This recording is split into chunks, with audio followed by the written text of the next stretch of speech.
we are discussing regarding the cyclic structures of saccharides. So I start with our basic molecule glucose here. So glucose structure is very important for us. If you know the glucose structure, most of the other structures you can build from that. I am having glucose, CHO, CHOH, COHH, CHOH, CHOHH and CH2OH here. Most children have difficulty even remembering the glucose structure here. So I start with aldehyde. I end the 6th carbon with alcohol, CH2OH.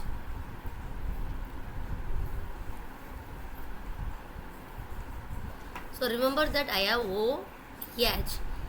The first one will be OH, the second one will be H, and the remaining will be OH itself. So all the three consecutive ones will be OH. Beginner will be OH. In between only I have OH. H I will be having.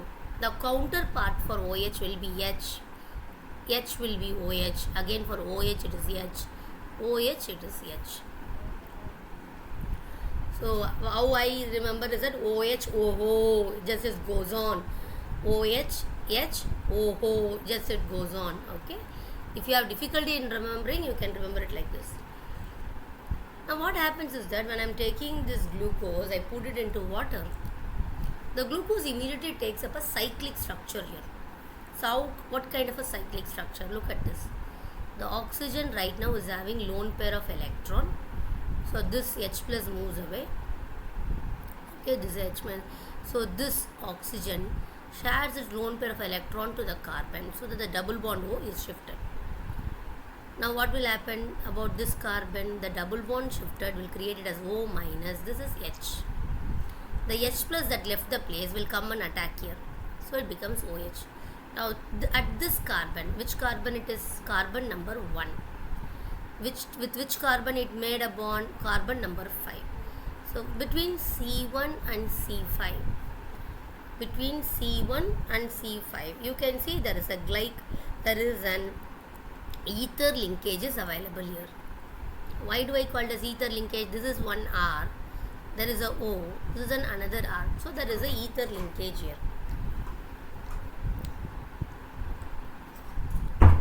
Now look at this carbon. Which carbon? First carbon. If the OH is present on the right hand side, then I call it as alpha.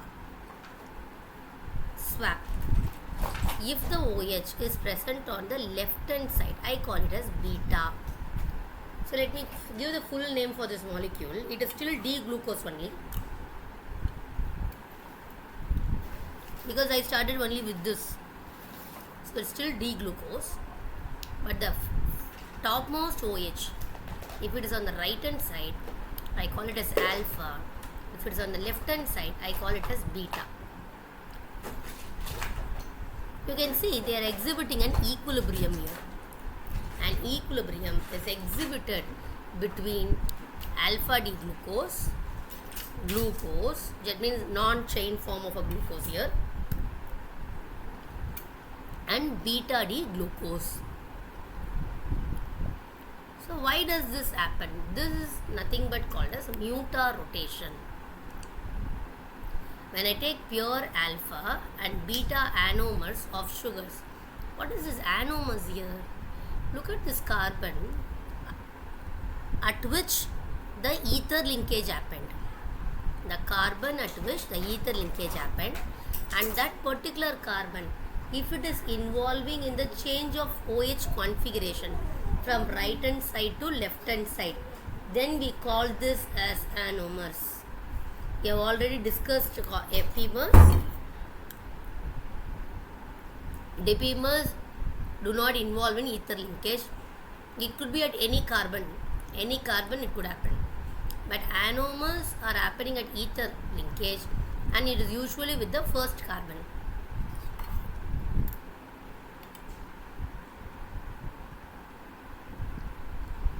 Now, when I take pure alpha and beta anomers of sugars, I am taking alpha D-glucose, I am taking beta D-glucose, pure forms,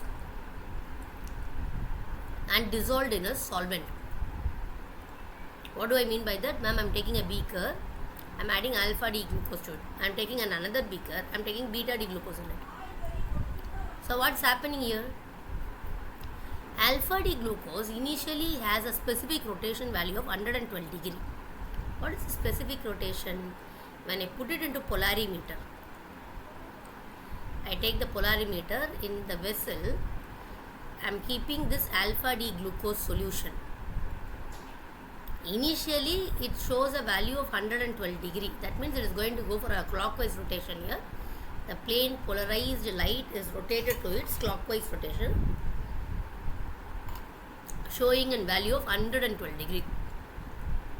Meanwhile, slowly what happens? Its rotation starts changing. That means now I started with alpha only, but it itself transformed to beta also. And there is an equilibrium that is exhibiting between these two forms here. Naturally, no one compels it. Spontaneously this happens.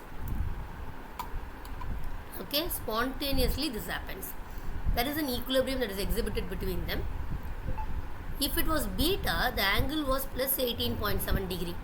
Separately I take it, it is plus 18.7 degree. Almost approximated to 19 degree. As the time is going, several hours, I am just leaving the solution in the beaker. I see they both are taking a common value of 52.5 degree. Initially alpha was 112, it also came to 52.5. Beta was 19, it also came to 52.5. This change in the observed specific rotation is called as mutarotation.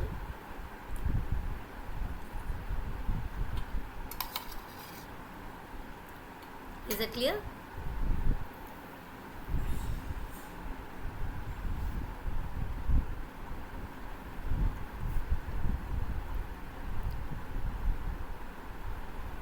Is that clear till this? Yes, ma'am. Right. So this intermediate value, which value 52.5, reflects an equilibrium mixture of the alpha and beta forms. So both are in the equilibrium between them, which can interconvert through the intermediate open chain form. So open form is your linear form. Chain is what you saw with alpha and beta. That is what is written here. You can see all the three forms are available.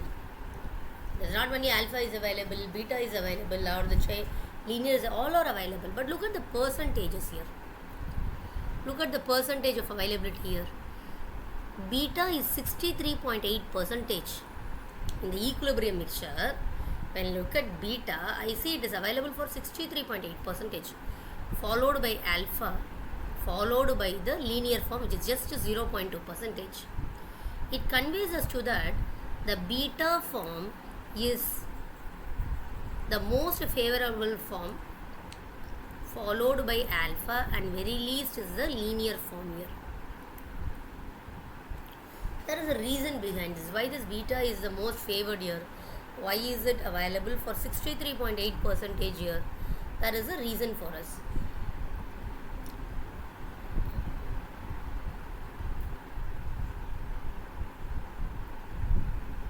So when we were learning about this conformational isomerism, I hope you would have learned about the cyclohexane conformational isomerisms, right? So when I am talking about a cyclohexane, a normal cyclohexane, I am talking axial, axial, this is axial, axial, axial, this is axial, right? So talking about the equatorial positions here.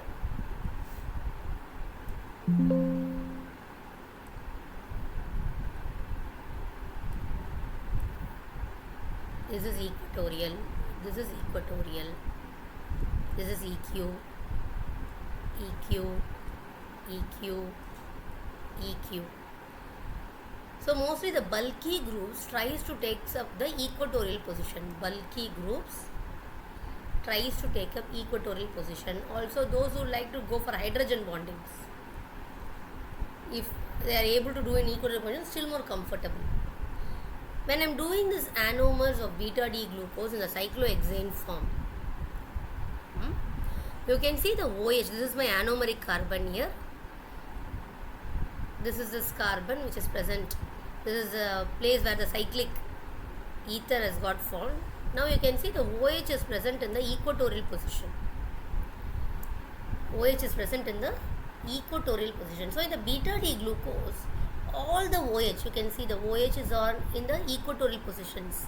You are able to see the OH in the equatorial positions here. That is the reason why beta D glucose is more favored than the alpha D glucose. Okay, da? So we have learned about mutarotation. We learnt about why the beta D glucose is more in proportion when I compare to the other significant parts here. Now we are going to write this chain form in a projection called as Aworth projection, where I am trying to produce them in a flat structure. So let's start with alpha D glucose here. Simple way of understanding it. So this is the alpha D glucose. I am going to draw a ring kind of thing which is depicting pyranose. Pyranose is nothing but a 6-membered ring which comprises of oxygen. That is called pyran ring.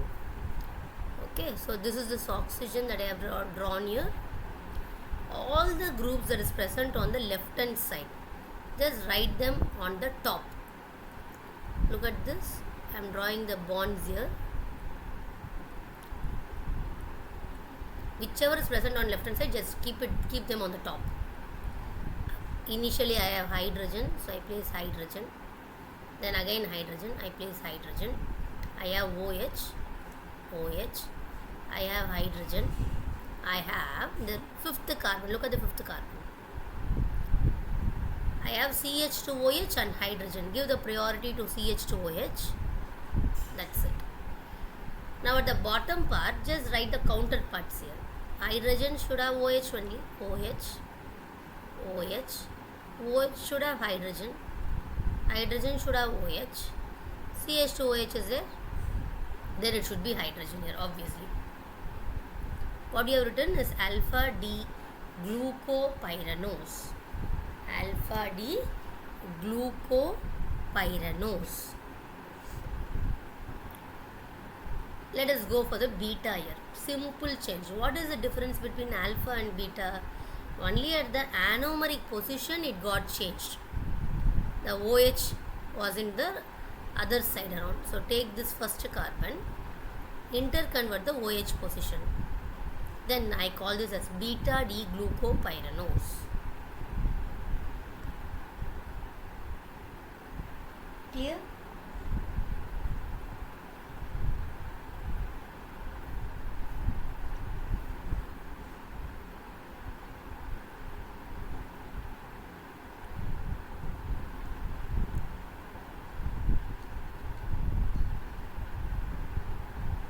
Is it clear? Yes, ma'am.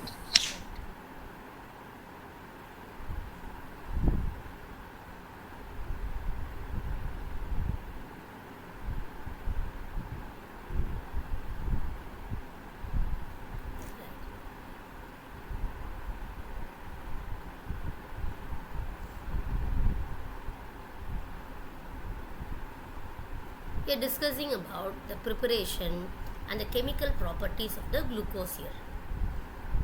I have sucrose. I am hydrolyzing sucrose in acid medium. So if I hydrolyze sucrose in acid medium, you get 2 equivalent moles of glucose as well as fructose. You can see they are present in 1:1 proportion, glucose and fructose. Industrially, we can also prepare glucose by hydrolysis of starch in boiling it with dilute H2SO4 at certain temperature and pressure conditions. So I may take starch or gallulose. Gallulose is another form of starch. I am acid hydrolyzing them to form glucose. So 2 important methodologies in synthesizing the glucose here. Okay. If I want to do with enzymatic procedure,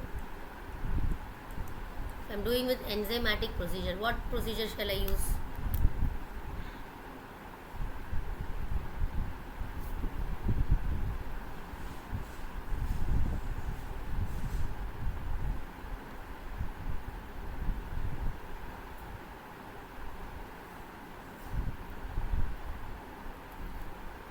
If I'm using enzymatic procedure, I can take starch.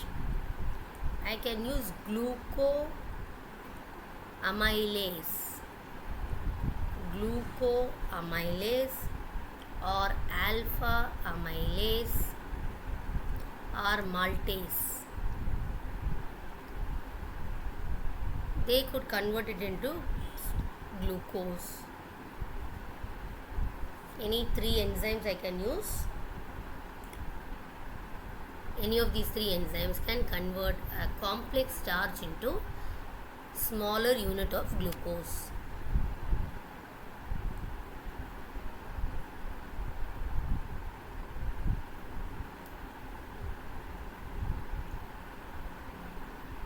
Okay. Now we are moving for the reactions of glucose here.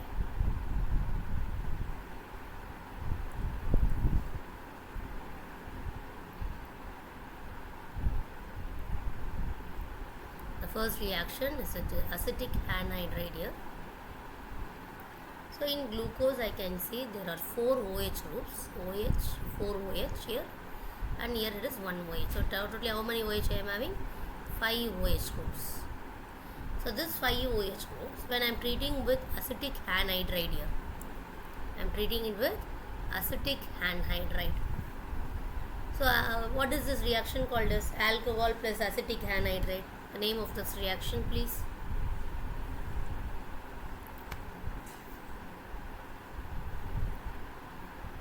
What is this type of reaction called as?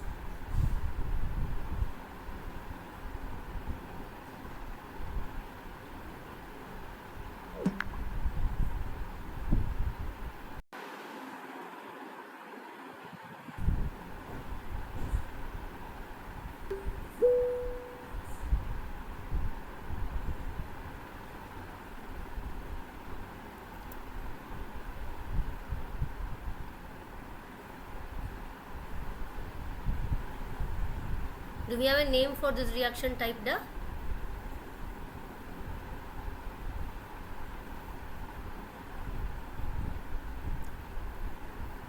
I am asking you both only. If you know, you can answer. Or else you can tell me I don't know.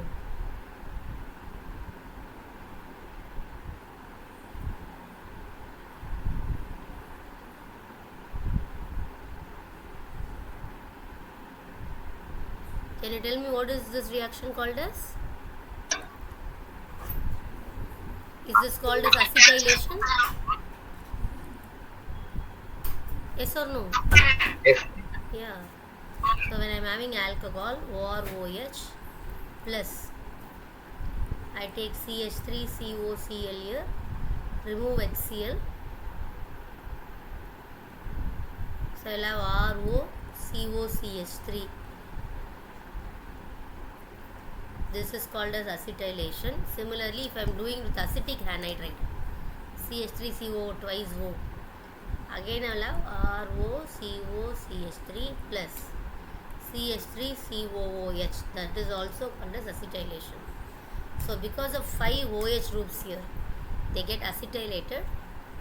There are 5 OH groups, so they are forming pentaacetate here. The next reaction is with hydroxylamine. So the first reaction is showing you the presence of OH group. So they may also ask you in this qualitative analysis test as well, because OH is there now. So whatever reactions alcohol could give, they can also give. And remember this quantitative purpose here, there are 5 OH. So 5 OH will be involved in the reactions. The next reaction is with hydroxylamine. Hydroxylamine, the formula is NH2OH. What is the formula? The formula is NH2OH. So we have learned this carbonyl when it is reacting with hydroxylamine or any ammonia derivative. Just remove water from there. You will create a double bond in between. CH double bond NOH. This compound type is called as oxime. CH double bond NOH is called as oxime. As I synthesized it from glucose, I call this as glucose monooxime because only one oxime is formed. What does it suggest? It suggests there is one carbonyl group available in the aldehydes. In your aldose, like glucose, one aldehyde is available. Now, why are we trying to prove this? Because we just learned that glucose do not like to remain in a chain form. It always goes for a cyclic form. If it went for a cyclic form, it will lose its aldehydes unit. Then how is it able to do this reaction here? It shows you that even though it doesn't like to be in chain form, it doesn't mean it is not at all available in chain form. It was there, 0.2% was available in the chain form. So that proves it. Isn't it?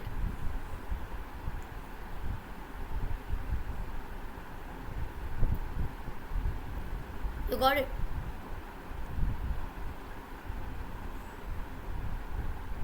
Yes, sir. Yes, ma'am. The next reaction with hydrocyanic acid. Again the same thing is happening. We have learned this reaction as cyanohydrin formation. Cn minus will go and attack this carbonyl so that the O minus will grab a H plus, become CHOH Cn. This compound is called cyanohydrin. As it got formed from glucose, it is called as glucose cyanohydrin. So these two reaction is validating. Yeah, the glucose is having carbonyl group. What does it suggest? Glucose will be available even in the linear form or in the chain form. Since we said the aldehyde is available, definitely it will be giving its characteristic test of this carbonyl unit, aldehydic unit.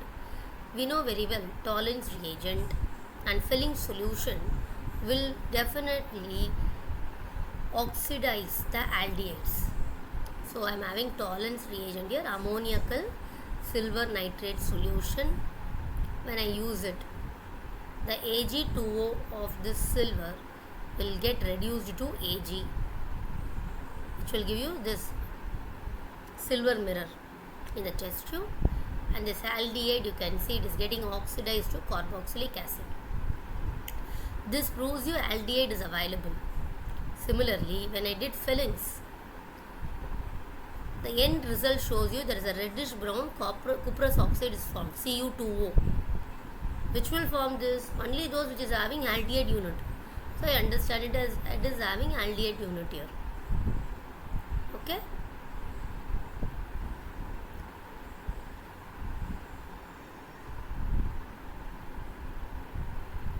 We are going to the next reaction here. Glucose in the presence of nitric acid. Children, in JEE, we need not worry so much about this biomolecule chapter because it's not going to be very tricky. The questions will be 99% transparent, very direct question, memory based questions only. So when I treat glucose with nitric acid, you can see both this CHO unit as well as CH2OH unit, both are getting oxidized. CHO gets oxidized to COH. CH2OH getting oxidized to COH. This acid is called glucaric acid. This acid is called as glucaric acid, as well as this is called as saccharic acid.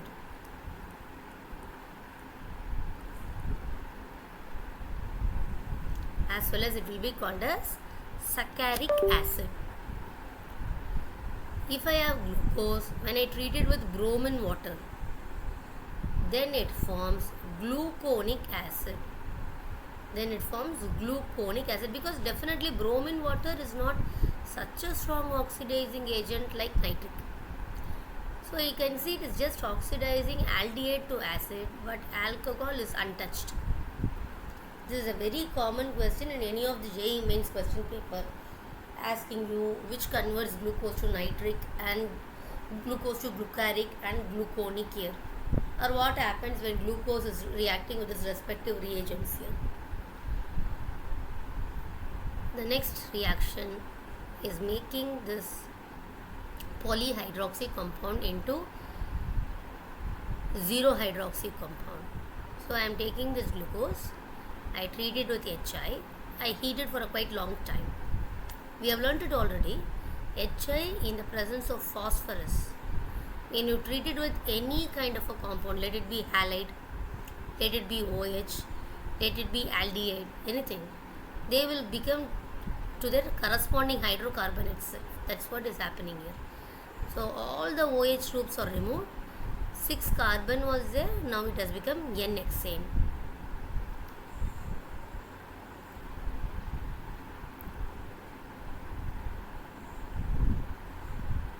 Next one is again showing you the presence of aldehyde one more time. All the reactions that you are seeing suggest you, okay man, the aldehyde group is there, isn't it?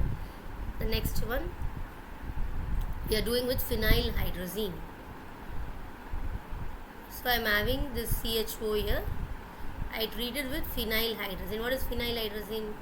NH2 is hydrazine. So if I am going to replace this one hydrogen by phenyl group, then I call this as phenyl hydrazine.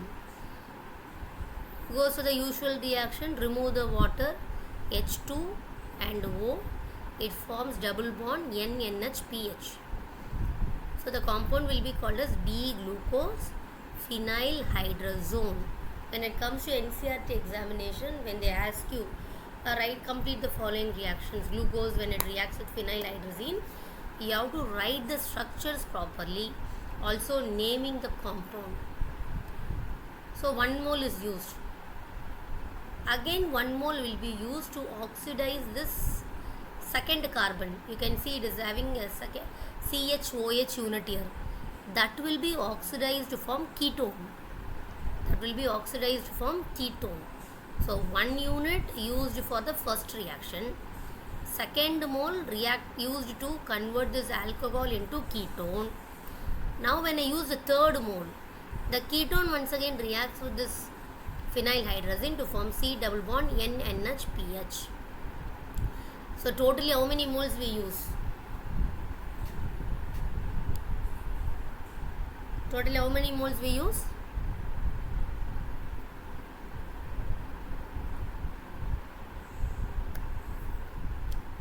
Asini?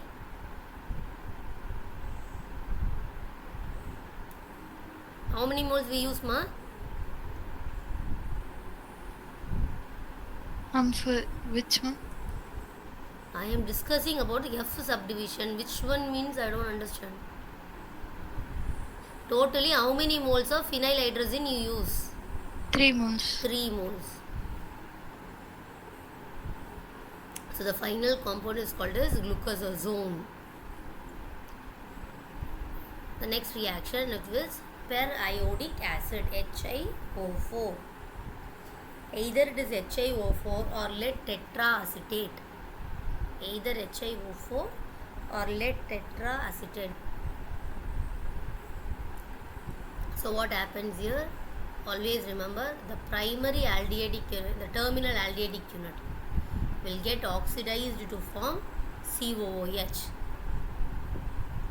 This CHO unit will get oxidized to form COH. The terminal alcohol unit CH2OH will get oxidized to form aldehyde HCHO. The internal things that you are seeing here, how many groups are there? 4 groups are there. All of them will get oxidized to form again formic acid. So this also gets oxidized to formic acid, aldehyde CHO. The OH unit that is presented internally, that is also getting oxidized to formic acid. So totally 5 formic acid. And the last CH2OH is oxidized to form aldehyde here, HCHO. So totally I have 5 formic acid and 1 mole of aldehyde, formaldehyde. Now the question is, how many moles of HiO4 is used? How many bonds you break, that many moles of HiO4 is consumed. How many HiO4 is consumed is given by the breakage that's happening here. I can see there are 4 breakages that are happening here. The first breakage between CHO and HOH, 1, 2, 3 and 4. Ma'am, why not this aldehyde, ma'am? That is not breaking, that is oxidizing it. So the question is about how many moles of HiO4 is used. So how many bonds you break in between. The first bond is broken between CHO and HOH here. So this is 1. Again 2, 3 and 4 here.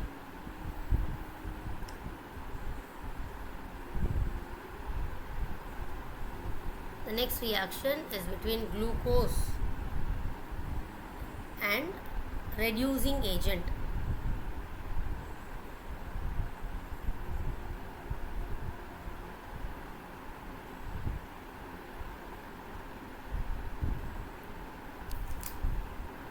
Okay, so 4 over here and the last one is also there, right? Here also I would break it. So totally 5 moles of periodic acid is used. Please note it down. 5 moles of periodic acid is used for oxidation of glucose into acids and aldehyde. Today we will complete the session by now. This half an hour will be compensated in the other session. Okay, pa?